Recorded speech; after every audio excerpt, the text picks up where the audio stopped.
Mesdames, Messieurs, bonsoir et bienvenue à cette édition, le sommaire.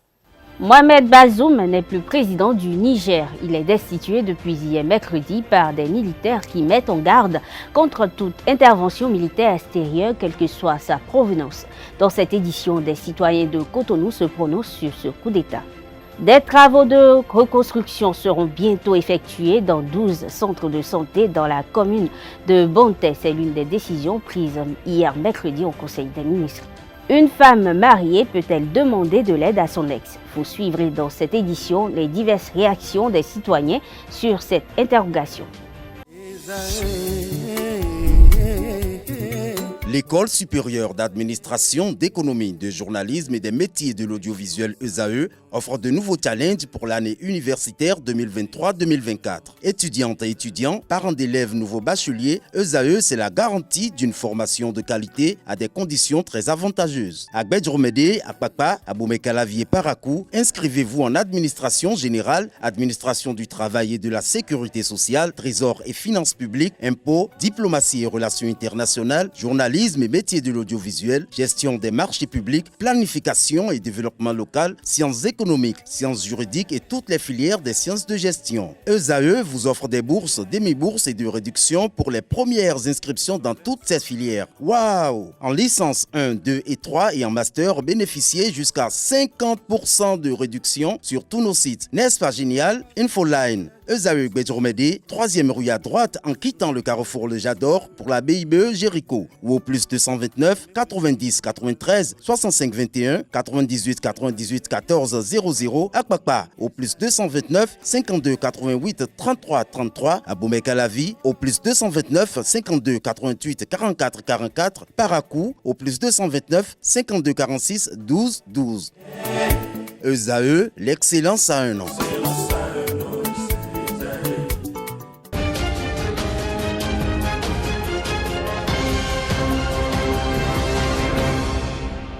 Bienvenue. Après le Mali et le Burkina Faso, le Niger devient un autre pays du Sahel à connaître un coup d'État depuis 2020. Ce mercredi 26 juillet 2023, des militaires ont annoncé avoir mis fin au pouvoir du président démocratiquement élu Mohamed Bazoum. Au lendemain de ce coup d'État, une équipe de la rédaction a sillonné la ville de Cotonou pour recueillir les commentaires de quelques citoyens béninois. Ils sont au micro de Nansirine Fatoumbi, Colombe Oussou. Voici le 4e coup d'État en Afrique de l'Ouest, après Mali, Burkina, Guinée, Conakry, et c'est le Niger qui suit. C'est le signe extérieur du malaise, c'est la preuve que le continent n'est pas bien géré, ou bien les hommes ne sont pas à leur place. Et quand le peuple en a marre, la seule possibilité c'est les coups d'État. Et ça ralentit le développement en général du continent. Les coups d'État, c'est des trucs que nous déplorons. Nous déplorons. Hier, l'Afrique a connu ces bêtises-là. Suite à des conférences, de chaque manière, dans chaque pays, nous sommes revenus à la démocratie. Je ne suis pas d'accord pour ce acte qui a été posé par l'armée nigérienne. Mais qu'est-ce qui les a amenés à poser l'acte-là? C'est la somme des frustrations des peuples par ceux qui sont élus qui amènent les militaires à prendre des responsabilités. Ce que nous déplorons. Et ce n'est pas une bonne chose qu'on nous dise que les militaires soient au pouvoir. Alors qu'aujourd'hui, c'est le civil élu là, qui déçoit le peuple. Quand tu gifles le diable, sois prêt à avoir toutes les réponses, toutes les conséquences.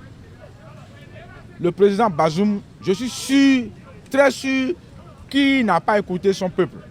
Sinon, pourquoi en venir à un coup d'État? Et c'est la garde républicaine, ceux qui le gardent. Mais attention, il ne faut pas voir aujourd'hui et dire que tu as vu demain. Un coup d'État au Niger, moi je ne sais pas pourquoi. Ils doivent avoir les raisons. Si ça là, elle est consommée, est définitivement consommée, bonjour le coup d'État en Afrique de l'Ouest francophone. Je reçois ces coups d'État là comme un signe de malaise profond du peuple.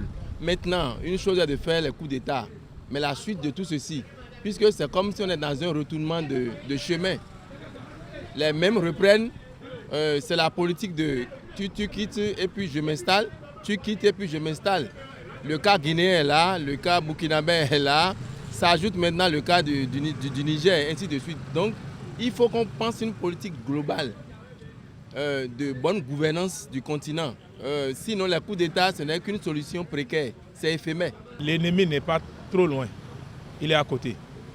Donc je pense que ce qui se passe doit faire réfléchir beaucoup aux autres.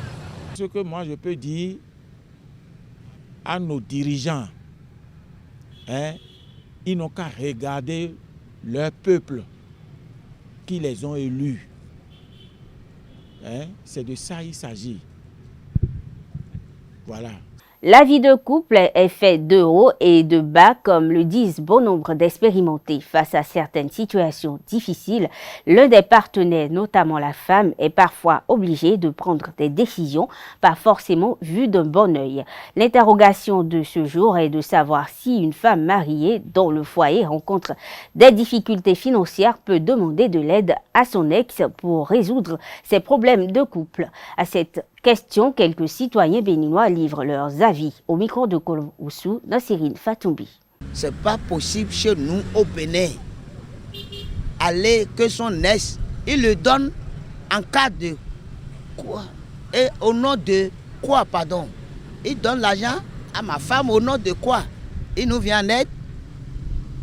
L'aide là, sur le plan sociologique. Et ce que nous sommes au Bénin, ce n'est pas possible. C'est interdit.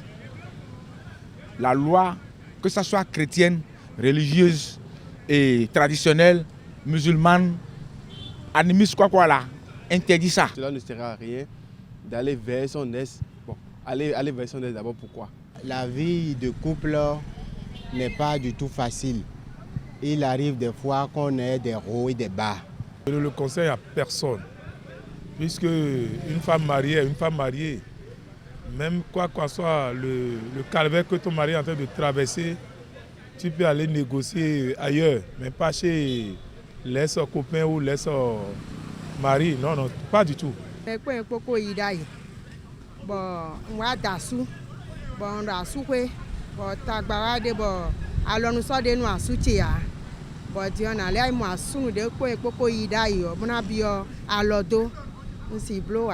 Quand les problèmes surviennent, le mieux c'est de se renforcer mutuellement et trouver des solutions. Ça veut dire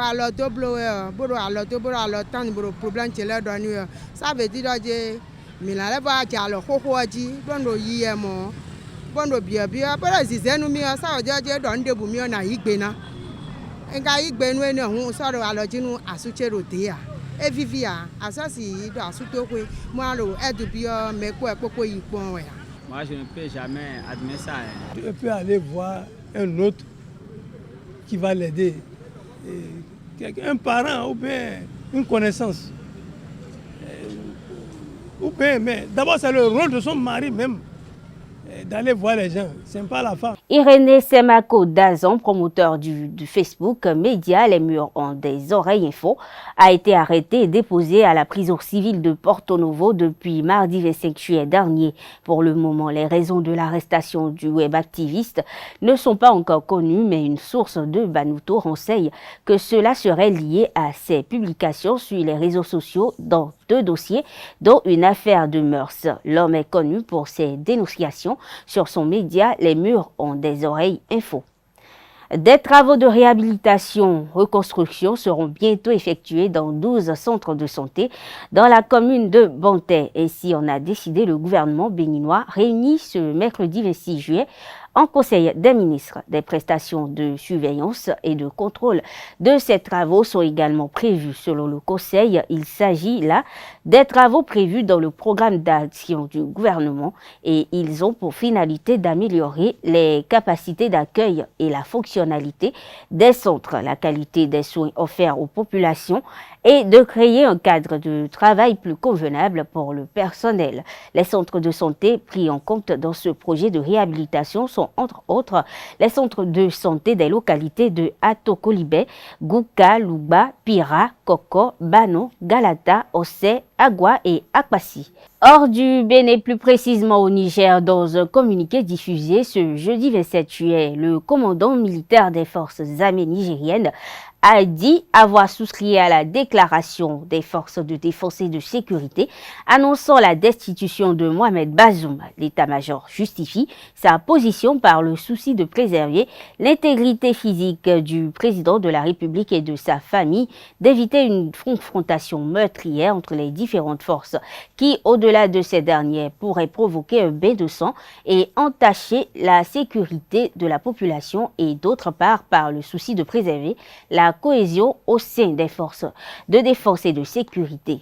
Le même communiqué signé du général de division Abdou Sidikou Issa, l'état-major a fait une mise en garde contre toute intervention militaire extérieure de quelque provenance que ce soit, car cela risquerait d'avoir des conséquences désastreuses et incontrôlables pour les populations et le chaos pour le Niger. Par ailleurs, il invite l'ensemble des FDS à rester concentrés sur leur mission et à conserver leur combativité, bien connu pour la poursuite de la lutte contre le terrorisme et le crime organisé pour l'objectif ultime qu'est le bien-être des populations. Après avoir condamné fortement la destitution de Mohamed Bazoum, le président de la CEDEAO, Bola Tinubu, a dépêché, il faut le préciser, mercredi, une mission de négociation à Niamey. Cette mission, conduite par Patrice Talon, devrait tenter de sauver ce qui reste encore de la situation.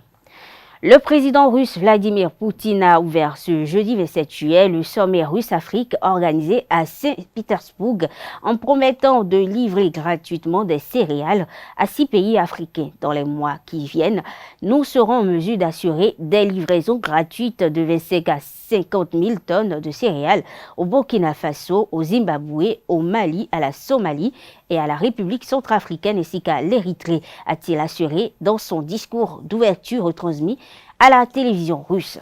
Mesdames, Messieurs, c'est tout pour la page inter de cette édition. Ainsi prend fin ce journal. Merci de l'avoir suivi. Bonne soirée à toutes et à tous et à très bientôt.